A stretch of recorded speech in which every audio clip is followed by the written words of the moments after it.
Douglas Murray, as you will all know, is a great friend of Israel, one of the most vocal and articulate supporters of Israel in the media political scene. And here he is being asked and speaking about why it's so important to him. He's not Jewish, he's British, so what's all this about for him? Have a watch of his answer. And people say, well, why are you so bothered about Israel? And I hear that from the right. The left don't care. They know I'm beyond saving. But on the right, I hear that. And I think they don't realize, they think it's some weird thing. Like, what is this small state? Why does it bother you? I don't think they've even remotely reflected on what I regard as the deepest reasons to care. It seems to me, if, as you well know, Western civilization is based on the legacy of Athens and Jerusalem. Athens is under great assault always, but it's not actually under existential assault at the moment. What is being attempted by Israel's enemies is the philosophical and cultural equivalent of burning all the libraries of Alexandria.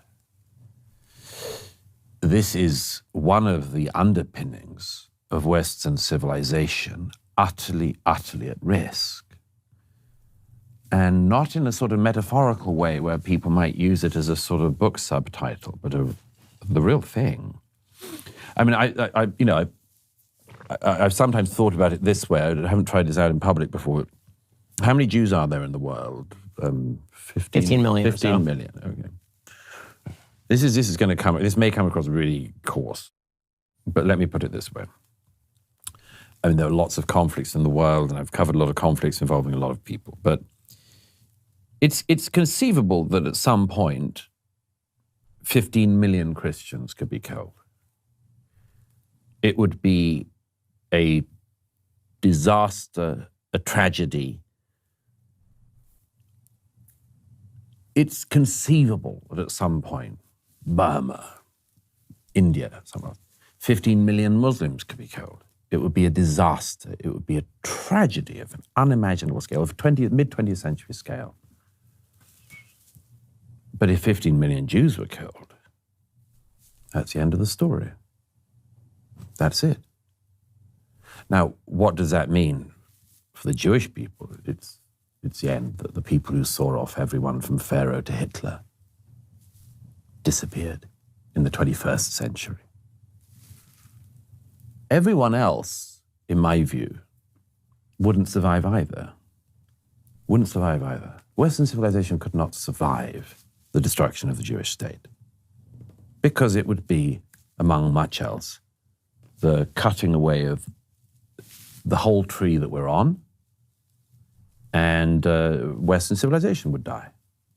So I regard the existential threat against the Jewish people to not just be about the Jewish people. It matters deeply to me that it is about the Jewish people. But it also matters to me because it's about America. Could America survive if the Jewish people were no more on its watch, or everybody was forcibly deported from the Holy Land? Come on. Of course not. Could the isolationists bear the repercussions of that across the Middle East and elsewhere? Of course not. So I find this blitheness and the frivolity of it to be absolutely intolerable among the critics on the right. You know, one of the things that's been so amazing about all of this is just the sense that the West has lost its moorings. I mean, I was more disturbed, from a sort of Jewish perspective as a Jew.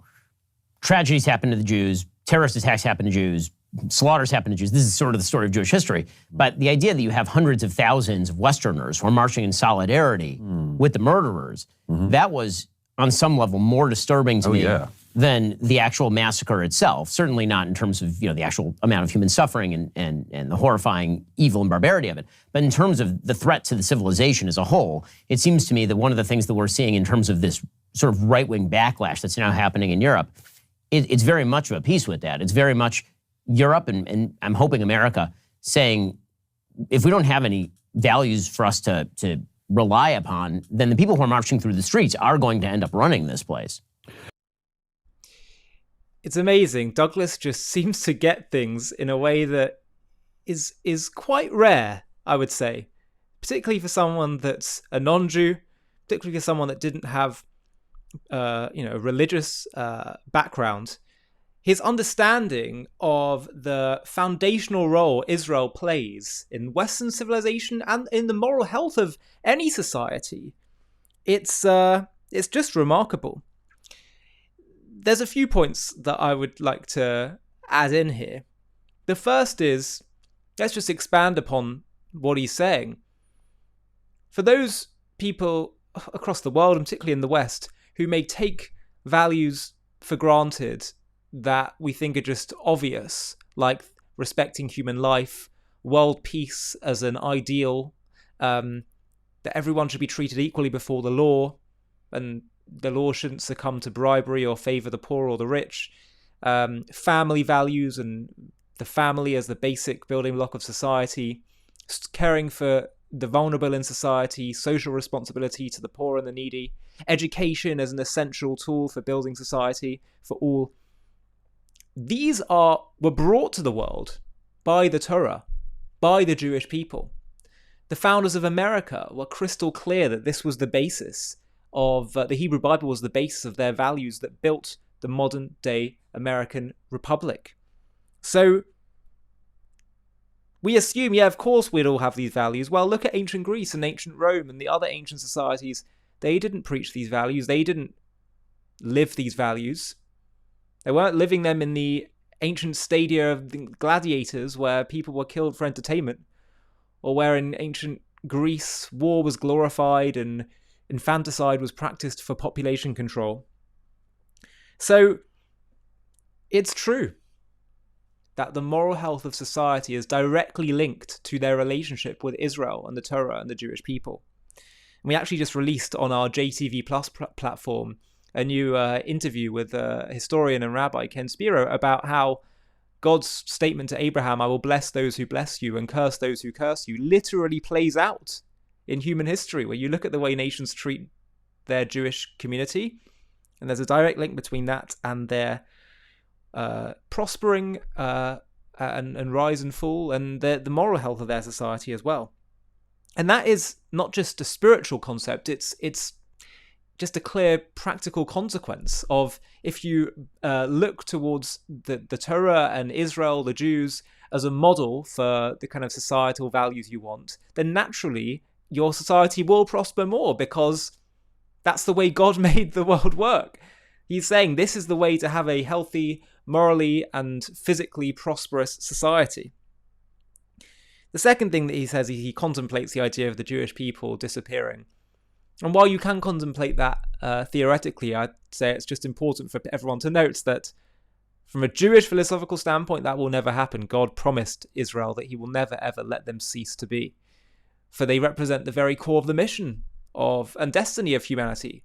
And their mission is to bring the light of God and his values to the whole world. So that's not going to happen. That's just to be clear about that. Much as enemies of Israel and enemies of God have tried. And lastly, just a other point of interest that I'd like to add is that many people talk about how Israel represents Western civilization in the Middle East. And there's some truth to that, because of course Western civilization, one of its key pillars was Jerusalem, as he says, was the Hebrew Bible. But there's many aspects of Western civilization that doesn't represent Torah values, that's diverted from Torah values.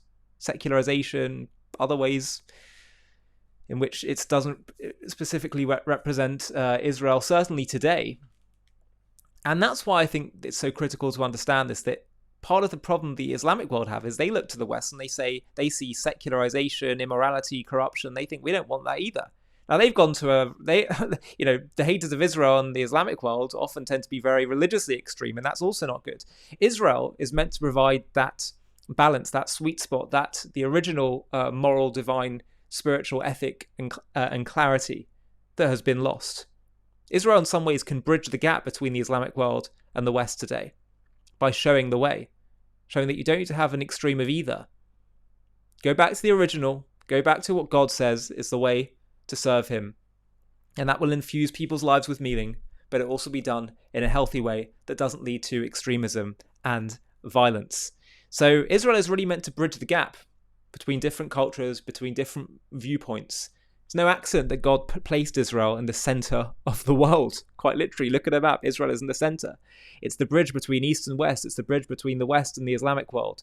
That's what we're meant to be. So Israel must stop speaking a secular, Western, democratic, liberal language in justifying itself and its very identity. We should be who we are destined to be and articulate it as such, which is God's chosen nation, chosen to be his light to all of humanity. Which makes all of humanity essential as well, by the way, for those who say, oh, isn't that superiority? Isn't that, exclusionary? No, it's saying that God wills Israel to be his light to all the nations.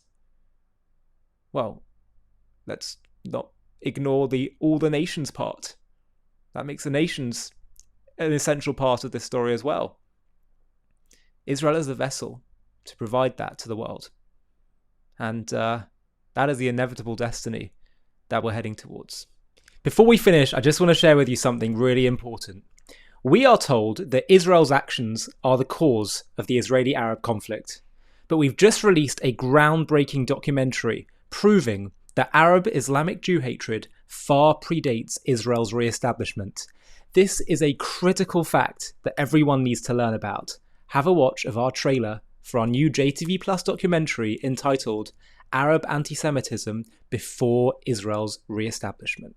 Picture yourself, it's 1834 and you're a Jew living in Tzfat, which is a northern city in Israel, then under the Ottoman Empire. Your family is part of this ancient city's spiritual heart for generations. You study Torah, you trade in the market, and live quietly among your Arab neighbours. But one day, a mob storms your street, shouting, "Kill the Jews!" Your home is looted, your synagogue burned, your loved ones beaten. This isn't about Israel. Israel won't exist for 114 years. This isn't about settlements, the IDF, or the 1948 displacements. This is raw, violent hatred aimed at you for being a Jew. And it's not just in Palestine, it's part of a centuries-old story of anti-Semitism woven into Arab and Islamic history, from the dawn of Islam to the streets of Hebron. The claim that this conflict began with Israel's creation, the Nakba, or modern policies, is a farce, a distortion that collapses under history's magnifying glass. Welcome to JTV Plus. I'm Ollie Annisfeld, and today we're uncovering a history too often buried, the relentless anti-Semitism among Arabs in Palestine before 1948, rooted in a broader Arab and Muslim hostility that began with Islam's inception in the 7th century.